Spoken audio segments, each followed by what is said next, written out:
back someday. Lustrous Nadine Lustre BYS product. 449 pesos.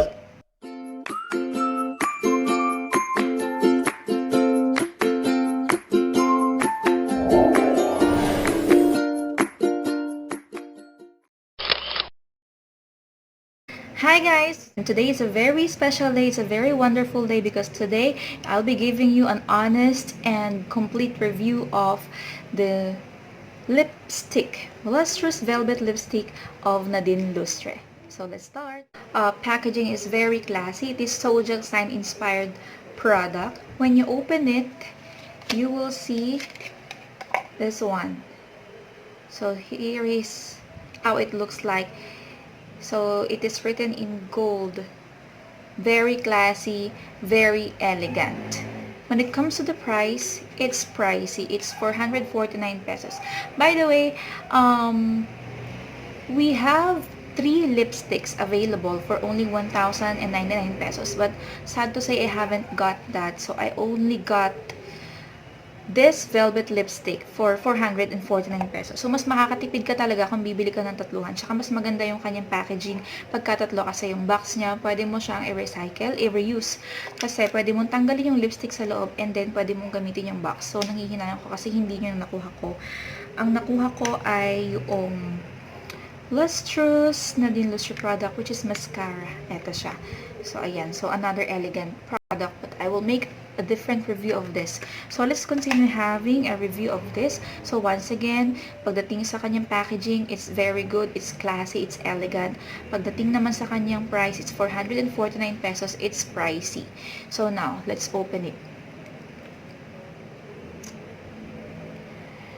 Ito yung kanyang applicator, if you will see, ayan, so bendable ng kanyang applicator, magaan siya.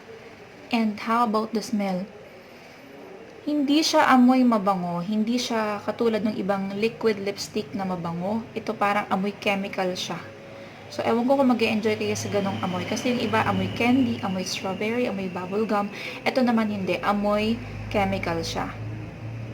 So, let's try applying the lipstick. By the way, may comment lang pala ako sa kanyang packaging. Merong downside din yung packaging niya. Hindi lang siya elegant for me. Meron siyang negative. So, sana ma-appreciate nyo kung bakit ako nagbibigay ng negative comment. Kasi, para din naman to sa gustong maka-experience ng product ni Nadine Lustre. Okay. So, eto siya. The product is Libra. So, since it is Sojak sign inspired product, yan. So, siya ay Libra.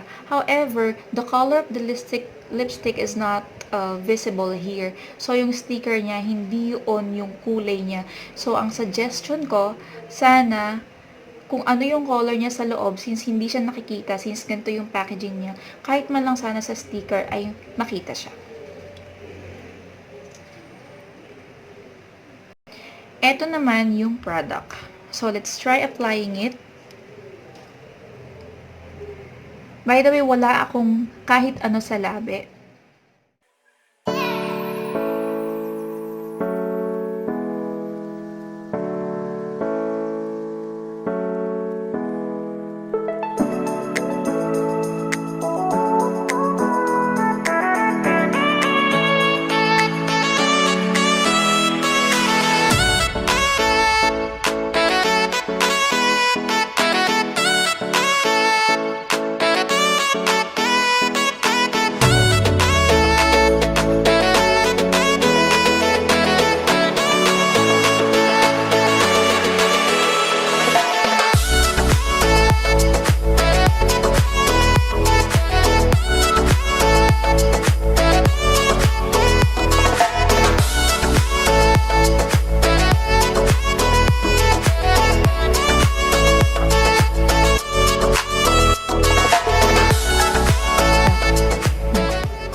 Ito na siya. Parang mas na-appreciate ko siya. Feeling ko mas napantay ko yung color.